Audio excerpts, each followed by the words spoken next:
Assalamualaikum. Waalaikumsalam warahmatullahi wabarakatuh. Silakan masuk ya, San. Ya, silakan duduk. Nah, sebelumnya Ibu ucapkan terima kasih ya Yosan ya atas kehadiran Yosan di ruangan bimbingan dan konseling ini ya.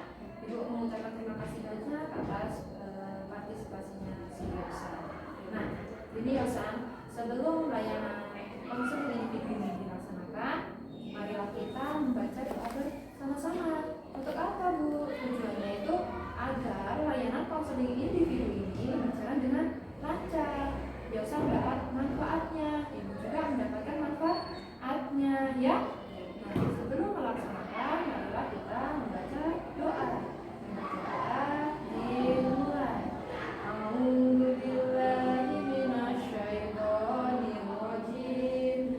Bismillahirrahmanirrahim. Allahumma sholli wa sallim ala sayyidina Muhammad. Alhamdulillahi rabbil alamin. Doa selesai. Gimana Yosan kabarnya? Baik? Baik, Bu. Baik, sehat? Alhamdulillah sehat. Nah, pelajarannya apa tadi? IPS, Bu. IPS? Ya, Bu. Pelajaran IPS. Terus setelah IPS pelajaran apa? PPKN, Bu. PKN. Ya, Bu. Di sini kan Yosan mau mengikuti kegiatan apa tadi? Konseling individu. Nah, di dalam konseling individu itu terdapat 3 asas yang perlu Yosan ketahui. Apa sih, Ibu? Belum tahu kan? Yang pertama itu ada asas kerahasiaan, yang kedua asas keterbukaan, yang ketiga asas kesukarelaan. Apa itu, Ibu, asas kerahasiaan? Asas kerahasiaan itu di mana seluruh informasi Yosan itu Ibu rahasiakan dari siapapun. Jadi masalahnya Yosan, yang Yosan hadapi itu yang tahu cuma Ibu dan Yosan. Ibu nggak akan menyebarluaskan. Nah, di sini juga ada yang disebut asas keterbukaan. Maka dari itu Yosan harus terbuka mengemukakan semua masalahnya yang dihadapi oleh Yosan tanpa rasa malu, tanpa rasa nggak enak. Pokoknya semuanya masalah, semua unek-unek dikeluarin. Karena Ibu tadi ada asas kerahasiaan, Ibu juga nggak akan cerita ke orang-orang lain, ya. Bisa dipahami kedua asas itu. Terus asas yang ketiga itu ada asas kesukarelaan. Di mana di sini Yosan keberatan nggak datang ke ruang bimbingan konseling? Enggak ya? Alhamdulillah enggak. Sukarela ya? Sukarela, Bu. Senang ya? Senang lah. Senang lah. Membantu mengeluarkan masalah yang ada di dalam diri Yosan. Ya enggak? Jadi nanti Yosan bisa membentuk atau membangun komitmen diri pada diri Yosan. Ya kan? Ya. Nah, di dalam konseling individu ini kita kesepakati waktu ya. Ya, Bu. Kita akan menggunakan waktu sekitar 40 menit. Gimana? Setuju nggak? Setuju. Setuju. Kira-kira nih, Ibu tanya lagi, Yosan punya hobi nggak sih? Punya, Bu. Oh, apa hobinya? Main Mobile Legends. Woi, hobinya main Mobile Legends. Lo mau jadi gamers ini kayaknya ya. Selain Mobile Legends apa lagi? Ada nggak? Bola. Sering latihan? Sering latihan? Pernah ikut turnamen kemarin gitu nggak? Kemana? Ke Papua. Juara berapa itu? 3. Ya Allah, hebat juara 3 loh sepak bola ya. Terus dikembangin ya hobinya ya. Siapa tahu nanti bisa ikut ke timnas ya. Amin ya rabbal alamin. Gimana pertemanan sama teman-teman, masih aman? Insya Allah aman ya. Harus akrab sama temennya. Sekarang Ibu mau tanya nih, gimana? Udah siap belum mengikuti kegiatan layanan konseling individu? Insya Allah siap. Siap ya? Siap. Nah, siap. Oke, kalau udah siap, Ibu akan mulai ya.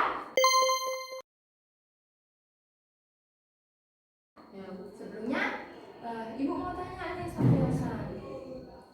Ibu dapat nih informasi dari guru piket, dari wali kelas Yosan. Bener apa enggak nih kira-kira? Yosan itu sering terlambat datang ke sekolah. Ya, Bu. Benar. Nah, bener. Benar. Ya Allah, sering datang terlambat ke sekolah. Terus apa penyebabnya kira-kira Yosan? Pas mau berangkat sekolah itu gosokin dulu, Bu. Kalau mau berangkat berangkat sekolah? Menggosok dulu. Gosok baju. Ya. Gosok baju terus. Itu mandinya ganti-gantian Bu. Mandinya ganti-ganti ya. Berarti di sini mau berangkat pakai gosok baju. Mandi nunggu antrian. Berarti belum bisa memanage waktu ini, Yosan? Belum. Belum bisa. Ya, Belum bisa mengatur waktu dengan baik. Bisa. Kira-kira penyebab yang membuat Yosan itu terlambat datang sekolah bisa tuh diceritain. Itu aku kan pulang dari Suwan, jadi dari Suwan itu pertama itu ya masih jam setengah tujuh tuh, lagi pada siap-siap, pada mandi. Ini berarti terakhiran loh Bu. Mandinya terakhiran. Ya, soalnya aku itu membantuin orang dapur dulu, Mendapuin, terus membantuin kerja mandi terakhiran. Terus kan terakhiran nih Bu, antre panjang ya kan, 34 orang buat satu kamar mandi. 34 orang satu kamar mandi. Terus Gantian pas selesai mandi tuh udah jam 15 ada bel. Udah Gosok, bel? ya itu gosokin dulu, gosoknya juga ngantri loh Bu.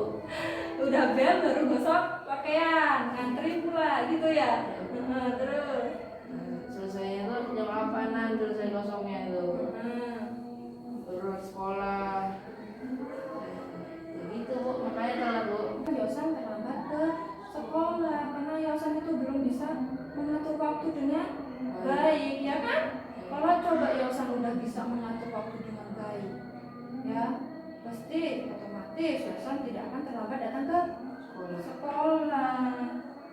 Nih, ibu tanya lagi, mengapa Yosan itu susah sekali untuk merubah perilaku telat? Kebiasaan ya kan? Ya, Kebiasaan sehari, 2 hari, 3 hari, lama-lama terbiasa telat. Lama-lama terbiasa telat. Kira-kira nih Yosan, dampak apa Yosan? Yosan bayangin. Dampaknya apa sih kalau saya itu sering terlambat ke sekolah? Ibu tanya nih, dampaknya apa? naik kelas, Nggak naik kelas, iya tentu. Terus nilainya turun. nilai turun. Otomatis di jam pelajaran pertama pun Yosan akan ketinggalan, ya kan? Jadi Yosan udah bisa mengevaluasi ya dampak-dampak apa yang akan Yosan dapatkan kan kalau jika terus-menerus datang terlambat. Nah di sini aku pengen tahu nih, gimana sih cara Yosan untuk mengubah tingkah laku Yosan? Katanya tadi belum bisa mengatur jadwal, ya kan? Belum bisa mengatur waktu. Di sini ibu akan melihat Yosan. Coba sih Yosan bikin jadwal kegiatan sehari-hari agar Yosan tidak terlambat lagi datang ke sekolah. Bisa ya? Bisa.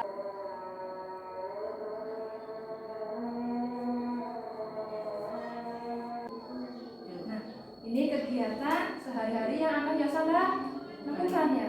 Coba boleh dibacain dari malam sampai malam lagi, ibu pengen dengar.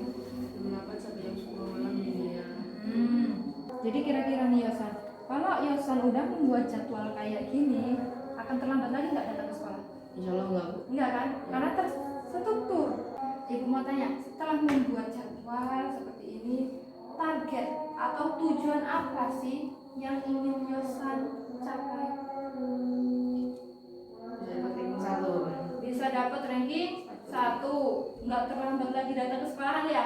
Iya Bu. Iya kan, otomatis yang paling utama itu Yosan tidak terlambat lagi datang ke sekolah. Ibu mau tanya, misalnya Yosan berhasil merubah perilaku, reward apa yang Yosan inginkan? Entah itu dari ibu atau dari orang tua Yosan. Apa ya Bu? Ya apa? Ibu tanya apa? Yosan balik tanya. Apa kira-kira reward apa sih yang Yosan ingin dapatkan? Kalau Yosan berhasil mengubah tingkah laku, tidak datang terlambat lagi. Yo, Pak. Pengen beli kitab maju Bu. Pengen? Beli kitab maju. Kalau emang Yosan berubah, nanti ibu beliin kitab. Ya, tapi kalau Yosan nggak bisa merubah tingkah laku Yosan yang datang terlambat, apa konsekuensinya? Apa hukumannya? Dari kakak. Cari dari kakak? Ya Allah, dicari dari kakak. Selain dicari dari kakak,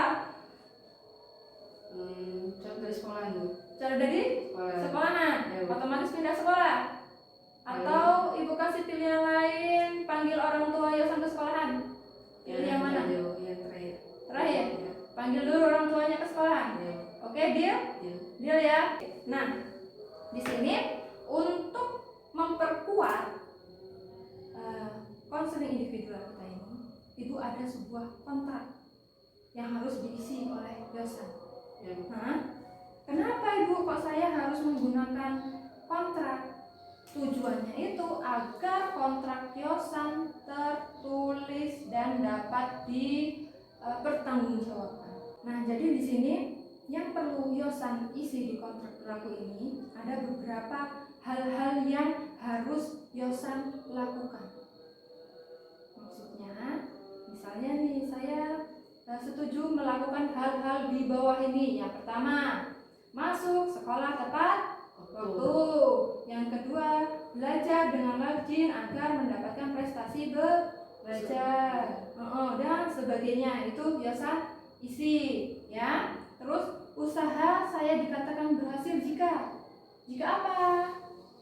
Jika bisa mengikuti. Jika bisa mengikuti atau melakukan hal-hal di atas seperti itu ya.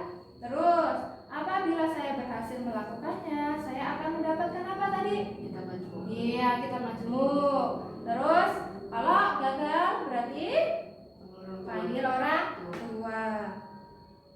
Tuh, terus setelah itu di sini juga ada tanggal berakhirnya kontrak. Di sini ibu mau kasih waktu Yosan selama 1 minggu. Ya, udah. Ya, Ya udah. 1 minggu berakhirnya kontrak. Jadi selama 1 minggu itu ibu akan pantau terus menerus. Oke, kalau setuju, di sini ada kontrak tingkah laku yang harus diisi oleh Yosan dan evaluasi hasil yang harus diisi oleh Yosan. Nih, kontrak tingkah laku menyatakan bahwa saya setuju melakukan hal-hal di bawah ini. Apa yang mau Yosan ubah? Ya, berangkat sekolah tepat waktu. Usaha saya dikatakan berhasil jika apa? Berhasil berangkat sekolah tepat waktu. Iya. Apabila saya berhasil melakukannya, maka saya akan mendapatkan apa tadi ya? Kita majmuk. Berakhirnya kontrak disepakati tanggal 26 November. Di bawahnya ada evaluasi hasil. Coba Yosan isi sesuai dengan petunjuk. Udah. Terima kasih Yosan sudah mengisi kontrak perilaku dan evaluasi hasil. Nah, di sini ibu mau tanya ini, konseling individual ini udah sesuai belum sih sama tujuannya? Tujuannya tadi apa coba? Untuk berkomitmen mengubah perilaku, ya kan? Kira-kira udah sesuai belum? Udah ya, sesuai tujuan kita ya.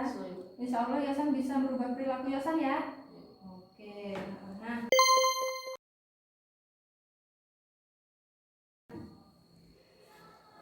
di sini kegiatan konseling individual ini sudah memasuki tahap akhir atau udah mau ibu tutup. Ibu mau tanya sih, kira-kira berhasil nggak ibu membantu Yosan untuk memanage waktu Yosan agar tidak terlambat lagi datang ke sekolah?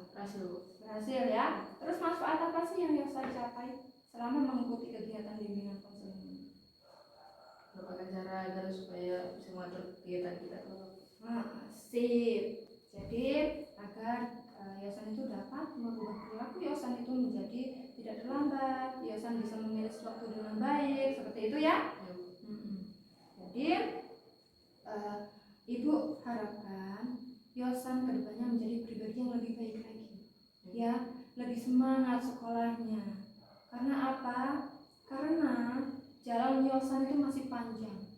Cita-cita Yosan, cita-cita orang tua Yosan masih panjang. Semoga dengan layanan konseling individual ini Yosan bisa merubah tingkah laku Yosan, ya, lebih pagi datang ke sekolahnya, ya. Nah, jikalau memang masih ada unek-unek yang pengen disampaikan lagi oleh Yosan, datang aja ke ruang BK nemuin Ibu Ina, ya.